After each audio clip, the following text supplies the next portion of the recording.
Hey guys, good morning and welcome back to this week's episode of What the Heck Do You Do? A weekly podcast where we highlight local business owners doing unique and unusual things. We come to you live every Thursday from BDLocal here in Tacoma.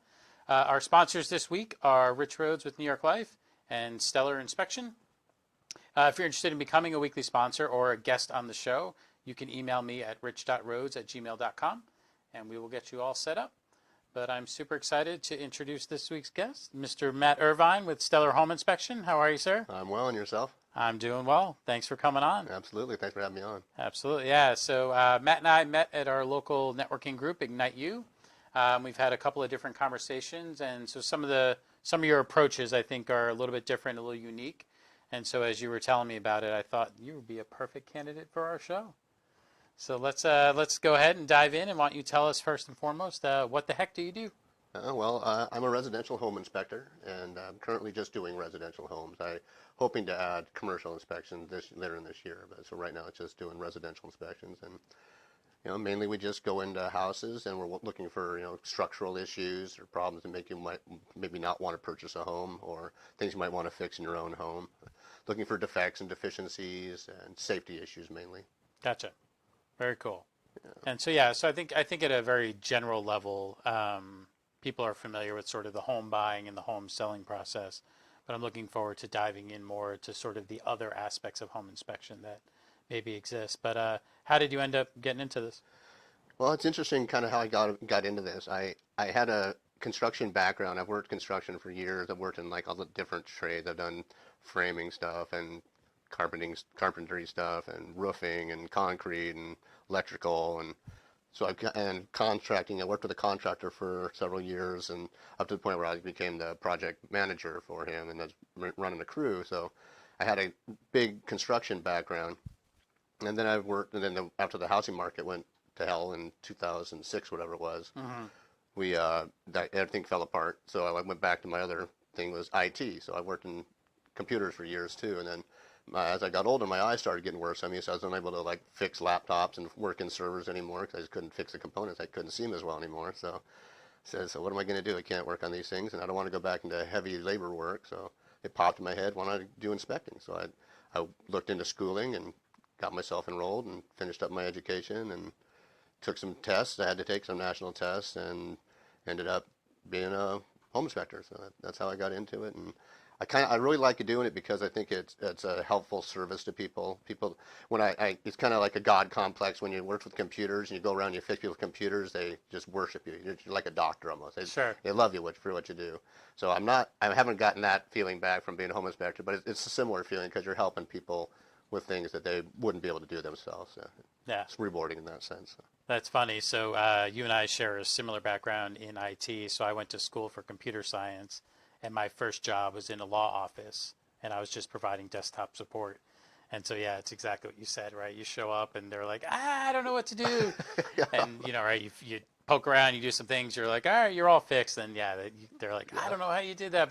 And this is back when you could impress people with, like, just like a formula in Excel was, like, right. So random. I think most kids now grow up using that stuff. Right. But, yeah, that was back in 2004 for me. Yeah. And, yeah, you could totally just, like, wow the pants off of people. Yeah. And it's funny. So when I started, I was working with somebody who had been there for a long time, and she got a reputation for just telling everybody, well, just do Control-Alt-Delete and restart your computer, which works in most cases, but it completely impedes what you're trying to work on, right? They're trying to keep going. They're trying to not lose what they did. And so, yeah, for a while there, people would like show up and ask me to, like, instead of calling, they would like stop by. And if she was there, they would like keep walking. I found this all out after she retired. Right. And then they would circle back, and if it was just me in there, they'd be like, "Hey, I got a question. Can you come and help me?" Nice. So yeah. Yeah. I think a lot of us, right? We go into business because we wanna help people, and so that's awesome. So I am curious though, what does it take to be a home inspector? I've never. I think the education that we have to take to become an inspector is nearly as much as we need. It's very minimal. It's just barely enough to get you to be able to pass the national test. It's kind of like the tip of an iceberg when the humongous iceberg underneath the water. That's all the stuff you learn after you get your licensing. In Washington State, it's 120 hours of classroom and 40 hours on site with an instructor. So we basically did 10 inspections. We had to do 2 a day for a week. So we did 10 inspections and then the 120 hours in class. And so it's not nearly enough. There needs to be some kind of an apprenticeship program, I feel, in this industry. It's there's a lot to learn. I think if you don't have some kind of a construction background doing this, it would be a world of learning to do to be able to do this job. There's a lot of people that come out of the schools without any kind of a construction background, and they seem to be able to pick it up over time and do just fine. It's just, I think it's a larger learning curve. It's interesting. Yeah, I would think like a doctor in a abbreviate like medical school is what 8 years. Like in abbreviated time, you could learn to know like what like a proper body looks like. Right, But what you need to learn is all the things that can go wrong. right. So I imagine with like like 120 hours, you learn like what's right, right? Okay, Yeah, that looks good, that looks good. But as soon as something doesn't look right, exactly. it seems like that requires some Yeah, you have extra nothing to skill and compare stuff. things So to. That's the main thing. You don't know. You open up an electrical panel and you've seen what they're supposed to look like, and you see one that's completely wired wrong, and you know that it's wrong, but you don't know exactly why. So then that's when all the digging starts, all the researching to figure out what's wrong with this, and reaching out to resources and finding out what's out there to help you figure these things out. So yeah, there are some good guys out there that help other new inspectors, kind of mentor and stuff, since there's not really any standard way to do it. So it's just a matter of networking with people and meeting people that help you out. Like you mentioned Ignite U, our networking group, and there's other professionals like HVAC people in there, and there's electricians and there's plumbers and stuff. So everybody I've talked to has been willing to like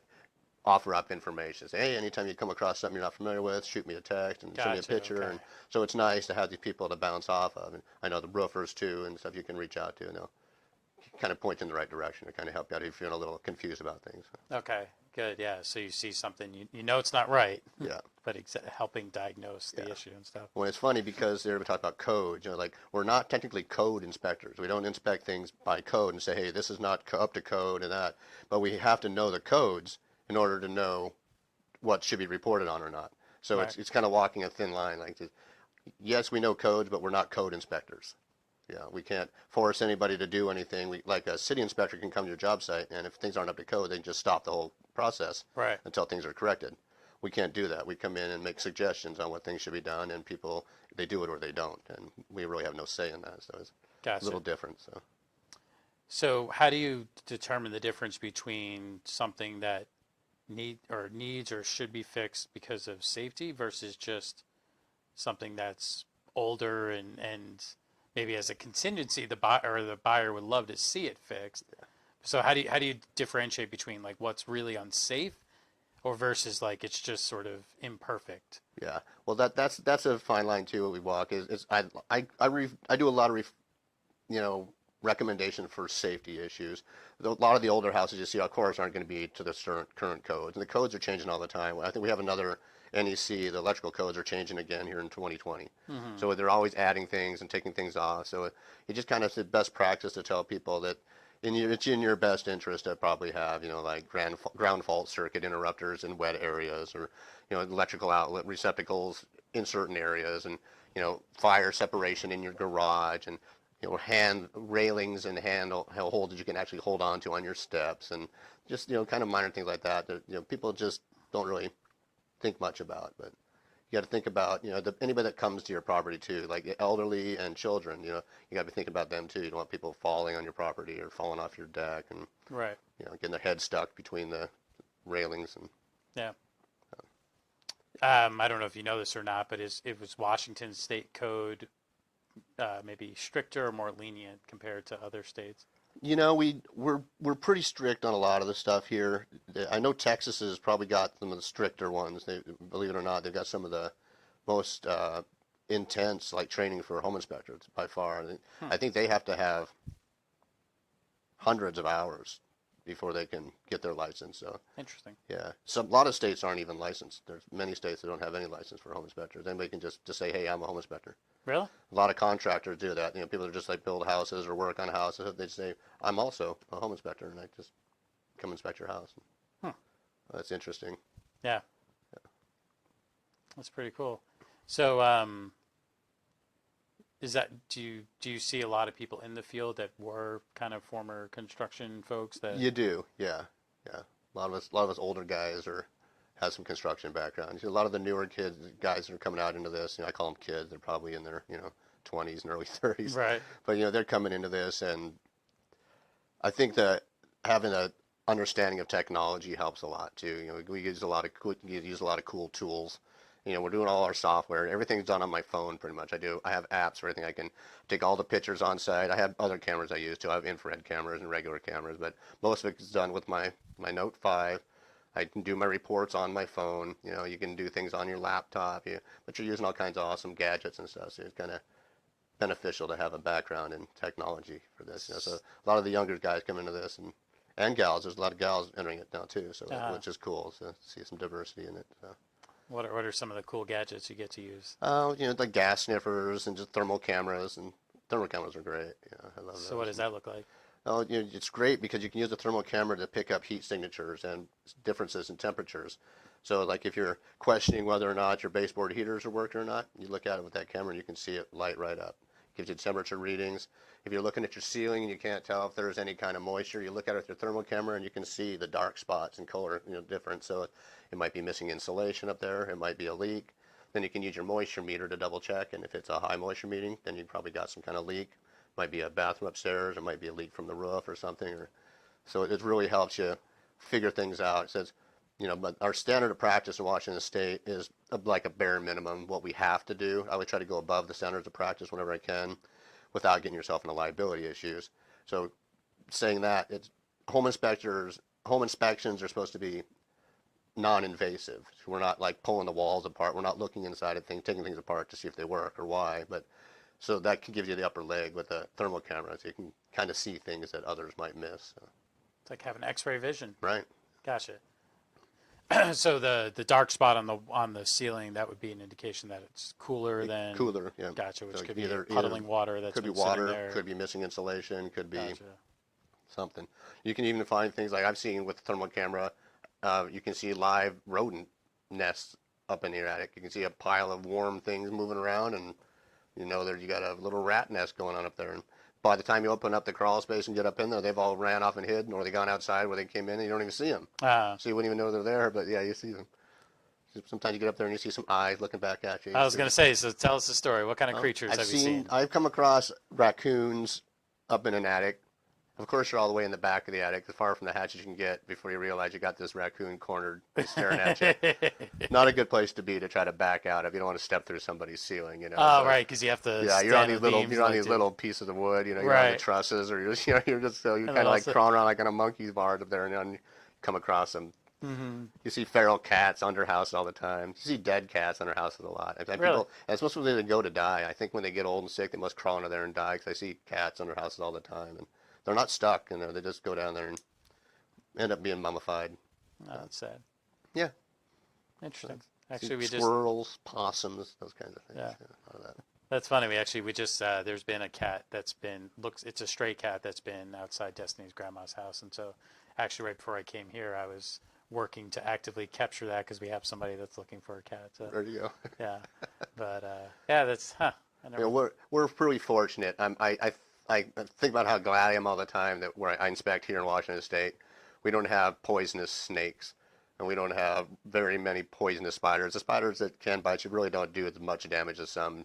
Some of these places people that inspect in the South, they've got alligators, crocodiles that can get in their houses. They've got snakes of all sorts. They've got all kinds of things that can get you.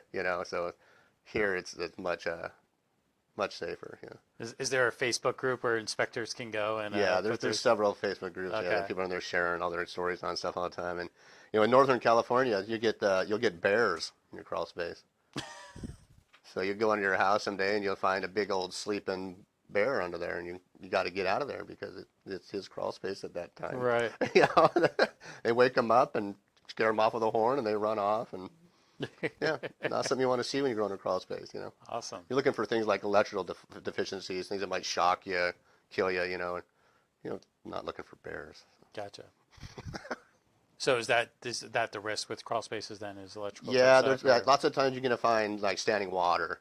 in crawl spaces. And Okay.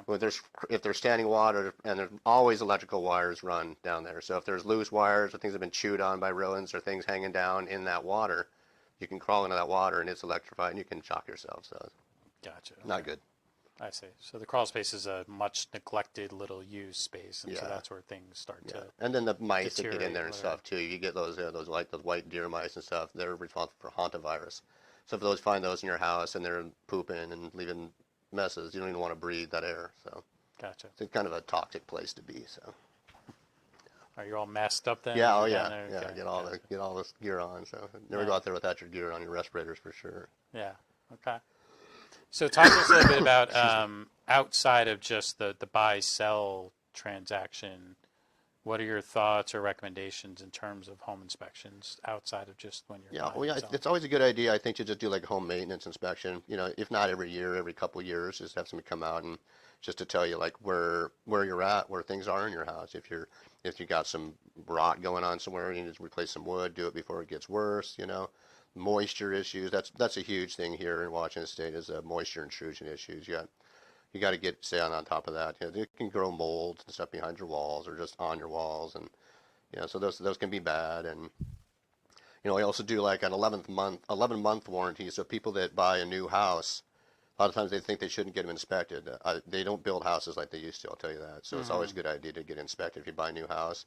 But also, 11 months in on your purchase of a new house, have somebody come and inspect it because the manufacturers usually have a warranty for a year. Right. So if you can find something on that 11th month, then they can put it back on the builder to get some things repaired before you don't have any. Yeah, that's interesting. Yeah, I was the first resident in a new construction when I moved to Tacoma, and so I remember, yeah, 11th month we were making a list, and the things that we saw that were obvious, right, we put on the list, but it didn't occur to me to have somebody like dig in and really find Right. some things that maybe will manifest in a couple of Yeah. years.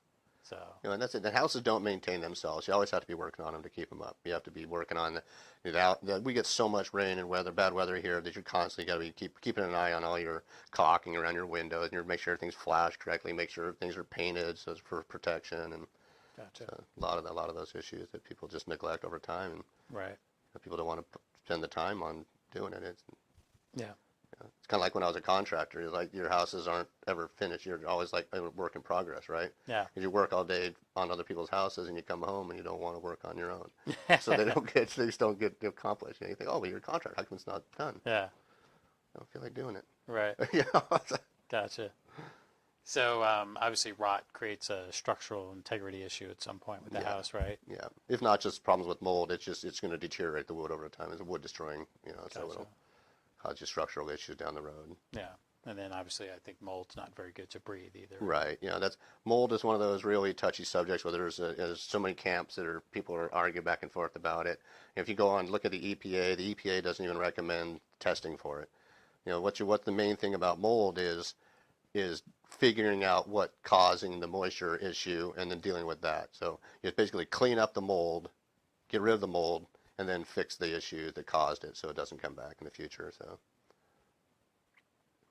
And what does it take to fix mold or to get it out there? You having a yeah, you can mostly just, if you go on, I usually point people to the EPA site and there's all kinds of solutions on there. You can just use like a bleach water solution in most parts to wipe it off and get rid of it. And okay. it'll just basically kill it. And then if you got a lot like in drywalls, you can use a product called like Kills, and it's something it's like a paint you put on that keeps the mold in. And so there's things you can do to get rid of it. But Gotcha. you don't want it to come back. That's the thing.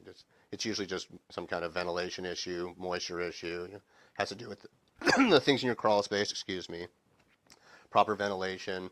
If you don't have a moisture barrier in your crawl space, that moisture leaks up out of the ground. It gets up into your insulation. It gets up into your flooring, and Gotcha. yeah. So there's always ways to figure out what the problem was and fix it. So.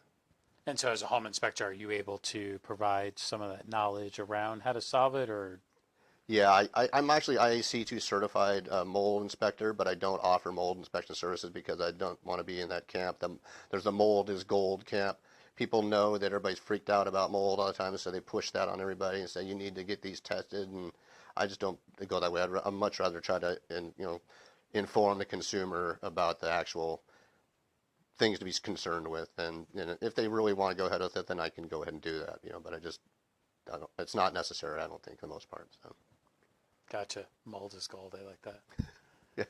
Well, yeah, I mean, I'm sure mold's been around for a really long time, right? And in low quantities, it's probably not a major issue. I think Right. we eat cheeses that are mold, right? Right, Like right. gorgonzola and stuff. But Right. There's like a certain kind, it's like a Stratoboris or something. I can't remember the name of it off the top of my head. That's the one they call black mold. Everybody gets so freaked out about. And, it's mainly bad for elderly people or people with weakened immune systems. So Gotcha. small children, elderly people, people with like rheumatoid arthritis, any kind of, immune disorder, those are people who are more affected by it.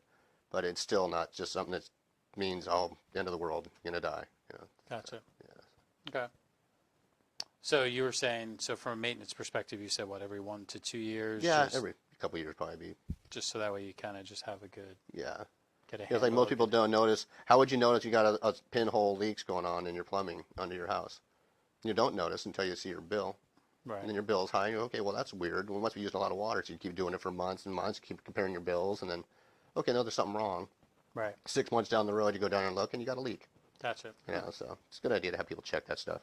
Well, I mean, that's a good, to me, that's a good selling point because I think you're right. Like some people are like, you almost want to turn that blind eye, right? Like you'd much rather not know what's Right. going on because then you have to do something about it, right? And that Yeah. costs time and money and stuff like that. So, but that's an interesting approach, just the opportunity to maybe save some money if you do have a leak.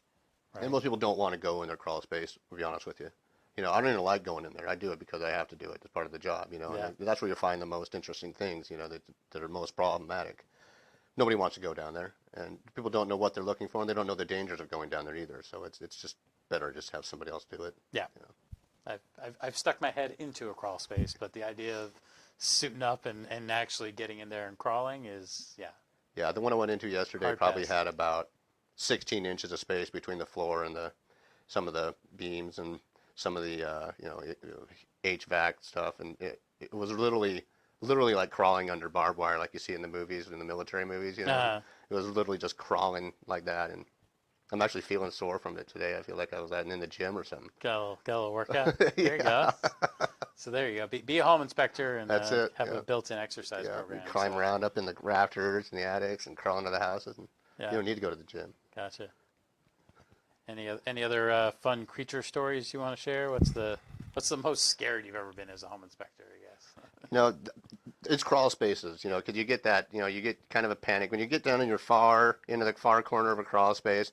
I always have a couple flashlights. I have one on my headlamp, and then I have one in my pocket. Uh-huh. And of course, it's when you're in the first part is when one of them goes out.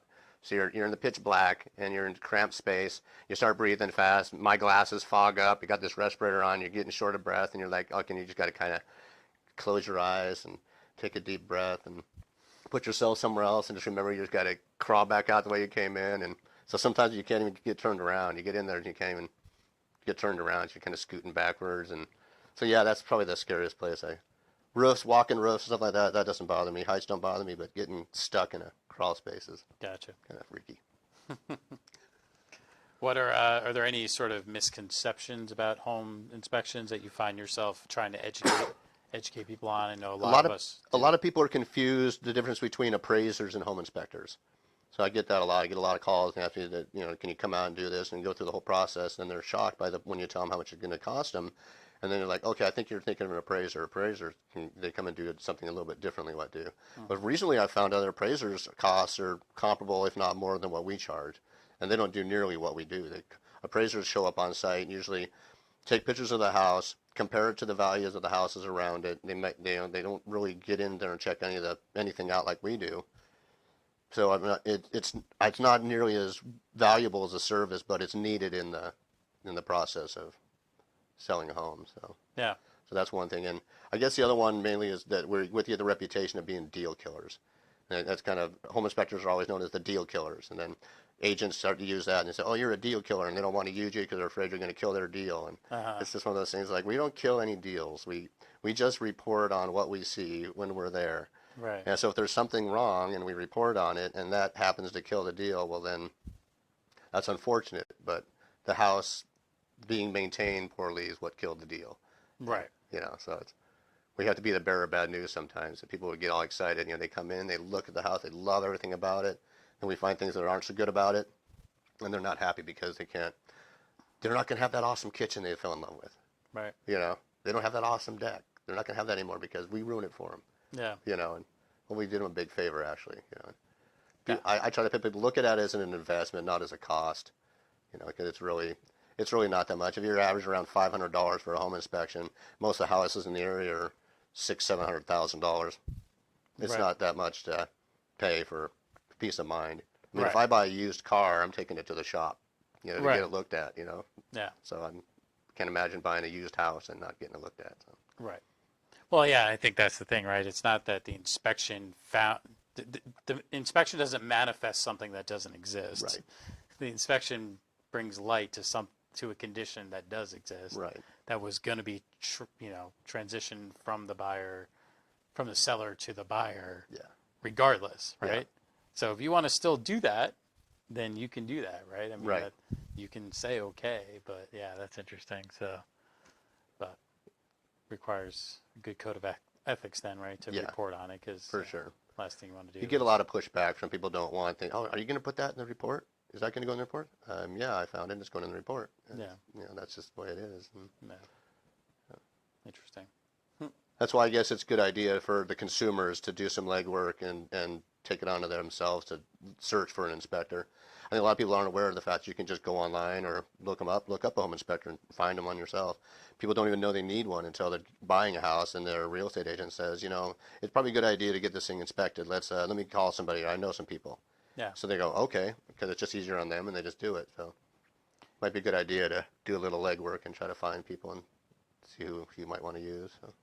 Yeah, no, I mean that's the thing that I found most interesting about talking to you is prior to that my home inspection universe was buying and selling homes. That was it. It never occurred to me, or I never thought, to think about it just in terms of maintain, like you said, it's the biggest purchase that you have in your life in most cases, to maintain it and have somebody look at it probably. Yeah. Right. You wouldn't buy a big expensive car and not do oil changes. Right. So Yeah. getting the regular maintenance done and stuff like that. So what is your where's your office located? What is your service area? Where do you? I'm located up in Burien, so South Seattle, about 12 miles south of the city of Seattle. I cover pretty much the entire, Pacific Puget Sound area. I've gone up to Duval. I've gone down to Yelm. I've gone out to Ocean Shores. I've gone pretty much where, to help friends and family out. I've gone further, So, but Okay. I got a pretty wide area where I go to. Eventually, as I get busier, I'll probably be able to narrow that down to a smaller area. But right now, I don't Gotcha. mind. Yeah. Cool. Awesome. And what's the best way for somebody to reach out if they're thinking about getting their home inspected, whether it's 11-month or they're purchasing real estate? Yeah, just to call me on my phone or just go to stellarhomeinspection.com and StellarHomeInspection.com. yeah. Got it. Awesome. Yeah.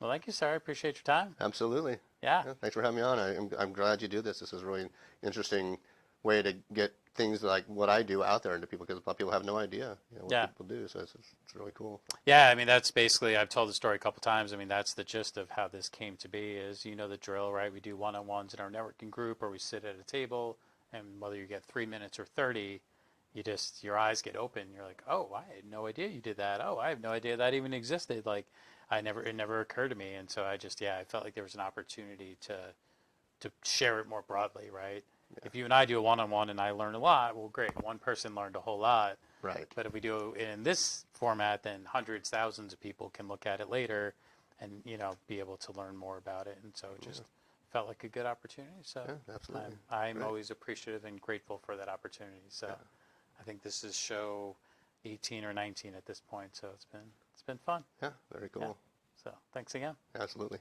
And thank you guys, as always, for tuning in. If you tune in next week, we've got a mystery guest for you. I can't reveal who it is just yet, but you'll find out next week when you tune in Thursdays at 9:30.